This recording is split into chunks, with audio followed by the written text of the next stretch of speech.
ये है महाभारत के अनसुलझे रहस्य। दोस्तों, आज हम महाभारत में राशियाँ ज्योतिष के बारे में बताएंगे।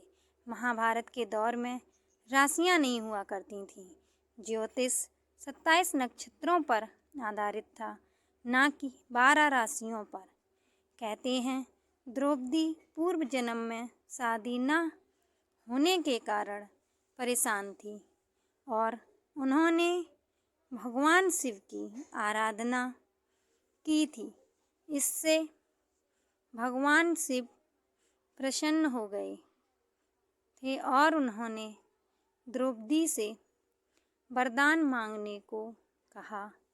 तो द्रौपदी ने 5 बार में अपनी मांग पूरी की और भगवान ने तथास्तु कह दिया। यहीं से शुरू होती है द्रौपदी की 5 पतियों की कहानी। बाद में वही 5 वरदान पांडवों के रूप में पूरे हो गए, लेकिन राजा द्रुपद काफ़ी परेशान थे कि ऐसा कैसे हो सकता है। तो भगवान वाल्मीकि ने आकर उनको समझाया कि यह द्रौपदी के पूर्व जन्म का मांगा हुआ वरदान है। अर्जुन के थे 3 नेत्र। अर्जुन के भी 3 नेत्र थे दोस्तों। जो तीसरा नेत्र था, सुनिए, जिनसे वे किसी भी लक्ष्य से पार पा सकते थे। द्रौपदी के स्वयंवर में उन्होंने तीसरे नेत्र से ही लक्ष्य भेदा था और वह तीसरा नेत्र दिव्य था, जो किसी दूसरे को दिखाई नहीं देता था। जब द्रौपदी का स्वयंवर होने वाला था, तो राजा द्रुपद अपनी पुत्री का विवाह अर्जुन से करना चाहते थे और इसीलिए उन्होंने रणनीति के तहत मछली की आँख भेदने वाली प्रतियोगिता रखी थी।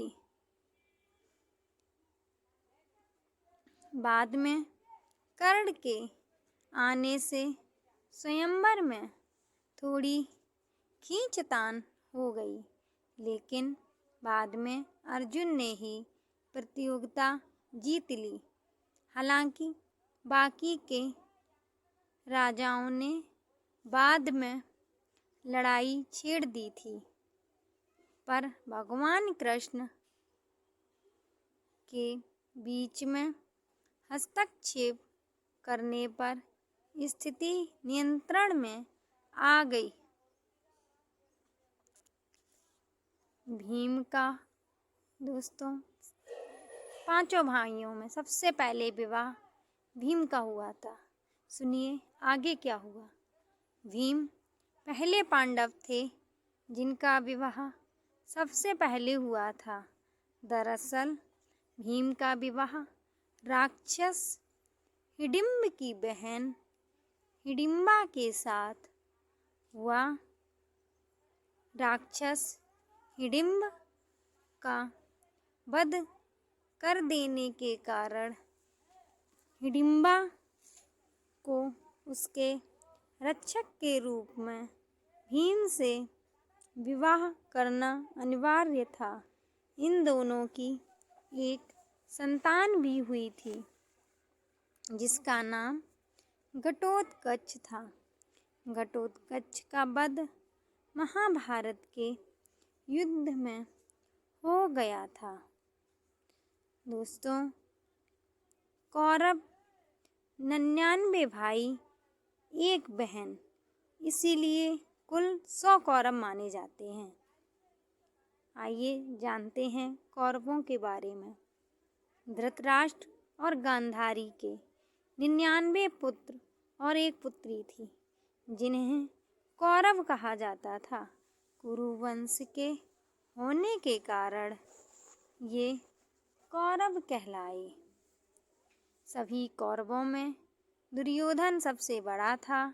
गांधारी जब गर्भवती थी तब धृतराष्ट्र ने एक दासी के साथ सहवास किया था, जिसके चलते युयुत्सु नामक पुत्र का जन्म हुआ। इस तरह कौरव 100 हो गए। दोस्तों, अब जानते हैं राशियों के बारे में कि राशियाँ कहाँ से आईं। पहले तो हुआ नहीं करती थी। देखते हैं, महाभारत के दौर में राशियाँ नहीं हुआ करती थीं। ज्योतिष 27 नक्षत्रों पर आधारित था, न कि 12 राशियों पर। नक्षत्रों में पहले स्थान पर रोहिणी था, न कि अश्विनी।